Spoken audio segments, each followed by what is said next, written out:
de los Premios Galicia Segura, reunido hoy, 2 de abril de 2018, en Santiago de Compostela, ha fallado por unanimidad lo siguiente.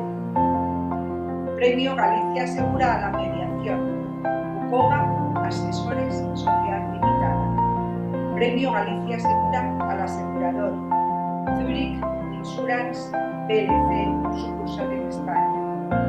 Premio Galicia Segura al progreso y el desarrollo del seguro, a una asociación de empresarios corredores de seguros. Premio Galicia Segura a la investigación aseguradora, José Luis García Pita y Lastres. Premio Galicia Segura a la dirección, José Antonio Sánchez Carrero.